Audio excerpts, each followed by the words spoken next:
Okay, so today I'm gonna walk you guys through my my daily.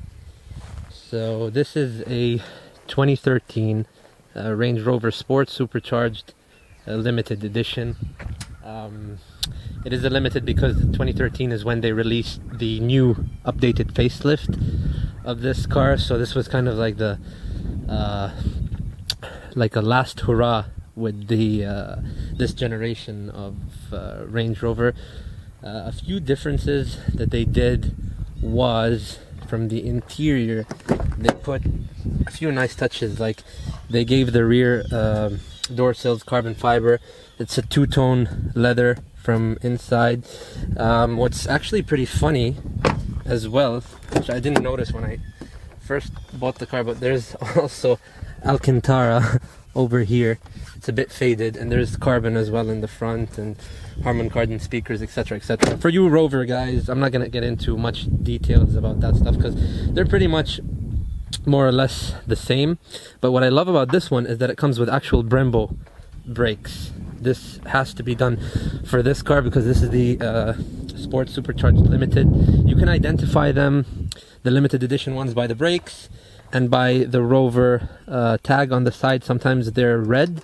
They would come in red, and they only made the this car, I believe, 500 units for the US.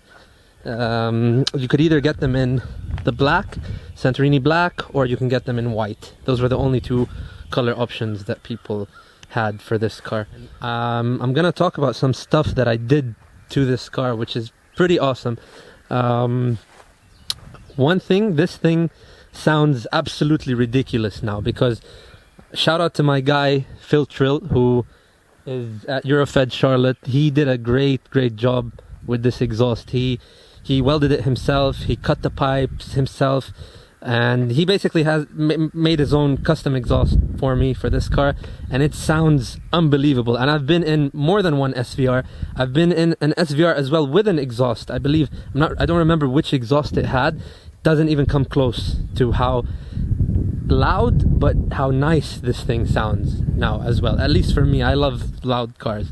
So this thing actually bangs and pops pretty damn close to the AMG in a very different way. Like this is a bang and pop. That's more of like a bang and crackle. Like it's different. This one actually pops like sort of little gunshots. And yeah, I love this car. Another thing is I have a tune on this car which I recently got. It's just an Obd Tune. I'm gonna change it, however, because I want to tune the actual ECU.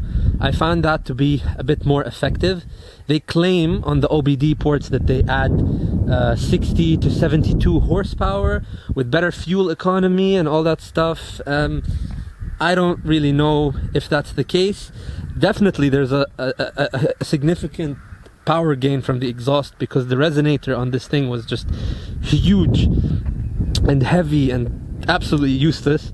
So the guys at Eurofed, Phil, mainly got rid of the resonator, and it's almost a straight pipe. It still has the front cats for emissions and things like that, and I don't even want to imagine how loud this thing would be if I actually removed the front catalytic converters. So yeah, I really love this car now. I did a few things to it, got a few carbon fiber parts from the exterior. I changed the wheels on the car. I didn't like the stock, the OEM wheels. The OEM wheels were actually too heavy. Like I couldn't even care, like they were really ridiculously heavy. I blacked it out. Like I said, the Rover on the side were red. The lights have been smoked. The car has been fully tinted. When I did buy it, it did come with a tint. However, the tint was scratched up, like not scratched up, but you can tell when the tint gets a bit old, it starts to not bubble, but you can kind of see little marks on it. I didn't want that, so we got a fresh new tint for the car. What I love also is my plate came, which is pretty funny because this is actually my Instagram, and it's funny that I can put it on a plate. It's pretty cool. But yeah, I'm gonna let you guys hear this car.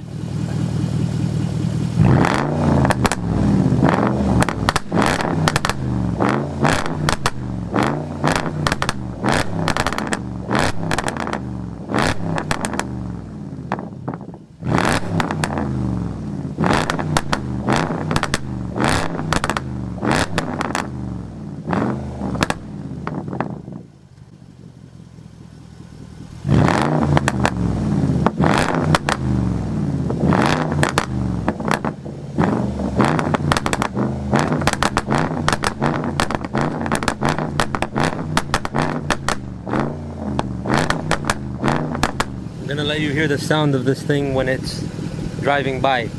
It sounds even louder once the actual gears are engaged, because it has a rev limiter that doesn't allow me to go past 4,000 RPM once the car is on park or in neutral and not in motion and not in gear. So now you're gonna really hear it pop, I hope. I hope the microphone catches the sound pretty good, so let's see.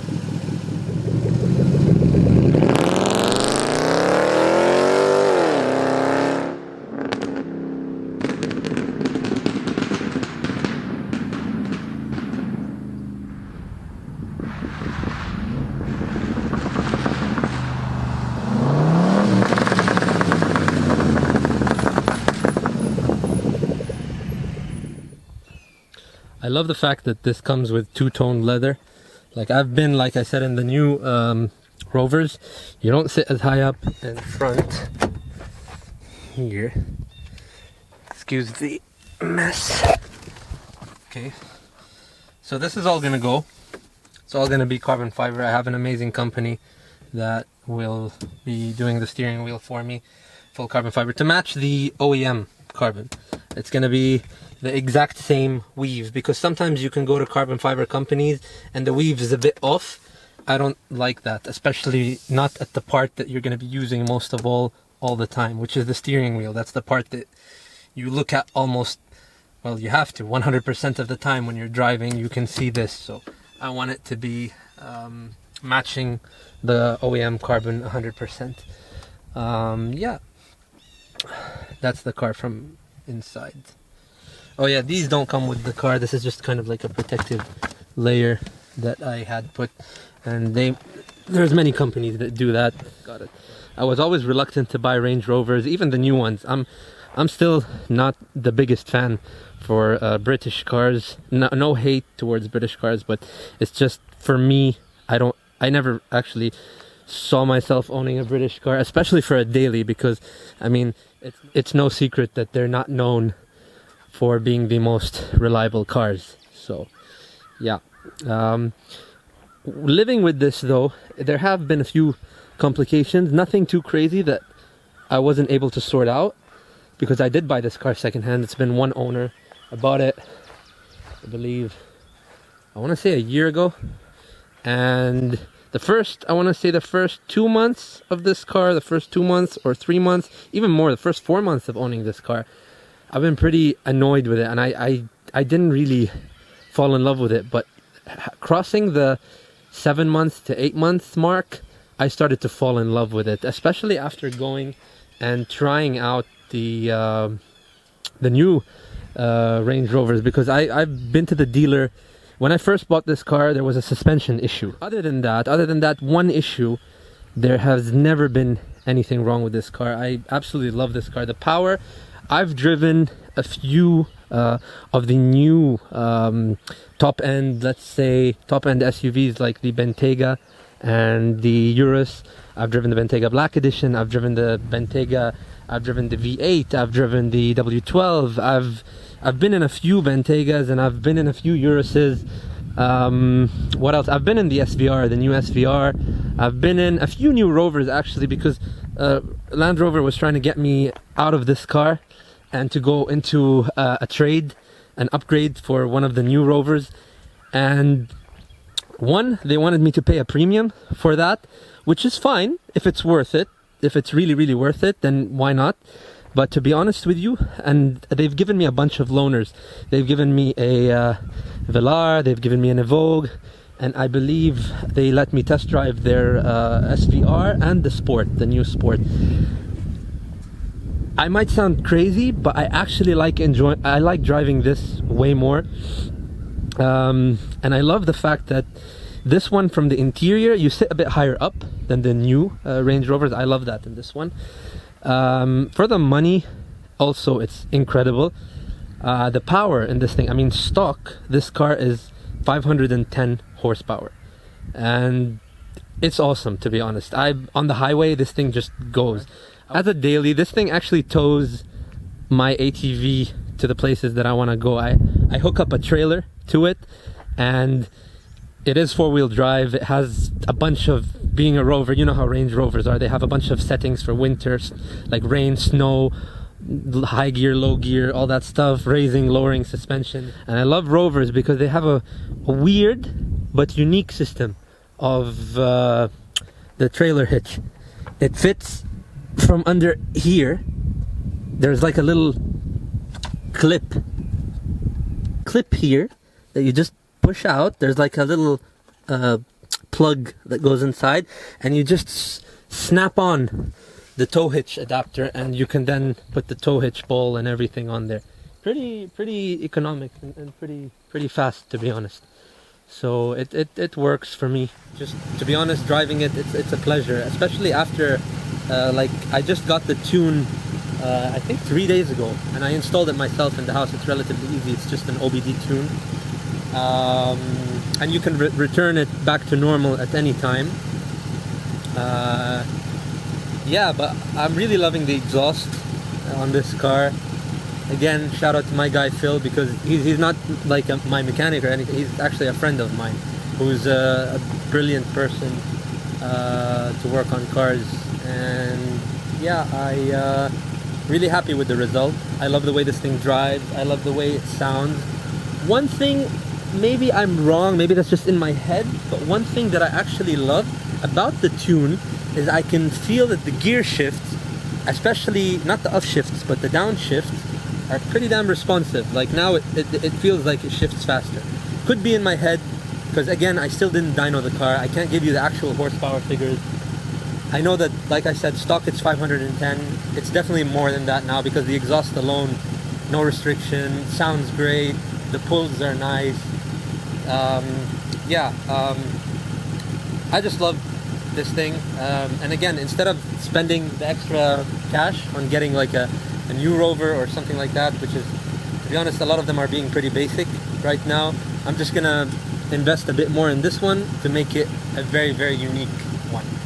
And I don't really want to go too much up on the power, because as we know, the more you tune a car, the more there's shit to go wrong in the future.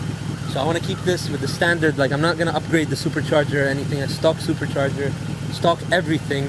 Only thing I'm going to probably play with is very basic stuff, like better quality spark plugs, like for example the platinum or the iridium, and things like billets in the gear, like the billet pulleys, etc for reliability. And yeah, just the tune really. The power is just going to come from the tune and the exhaust.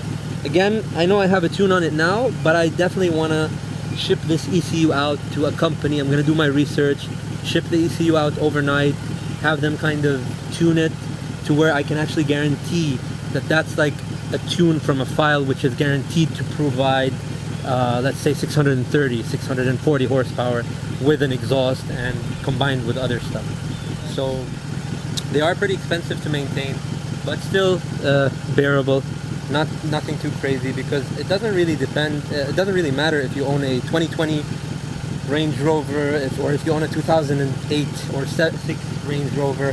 The maintenance, the labor is still going to be the same. I mean, this is the same V8 that's in the SVR, and you're going to change 8 spark plugs. You're going to do the same amount of oil change, same labor, same technician, same everything. So for me, it's a great daily car.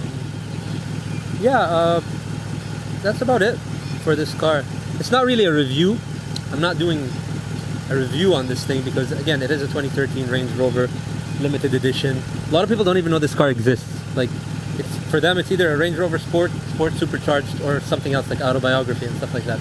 They don't know that there was a car in 2013 that Range Rover produced, and they named it the Range Rover ST Limited Edition, and that's what this car is.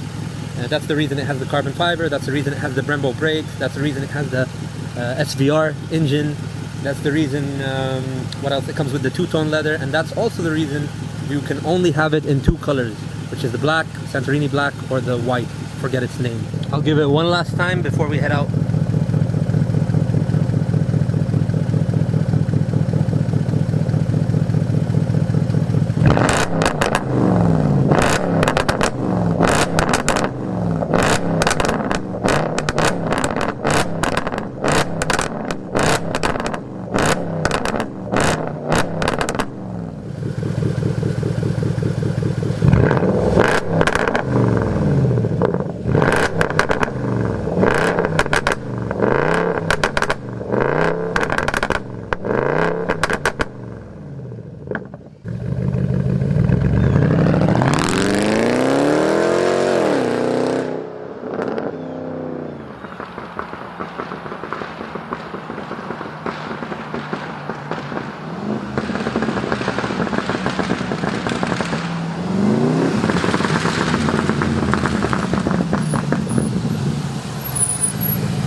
Oh, and for the record, these are private roads. So this whole strip here is private road. So if you're concerned that, oh my god, he's driving on the wrong side of the road, this road is private. These are all company roads. They belong to companies that own this land, basically. So yeah, all it says private property. There's even signs on the trees that say private property. So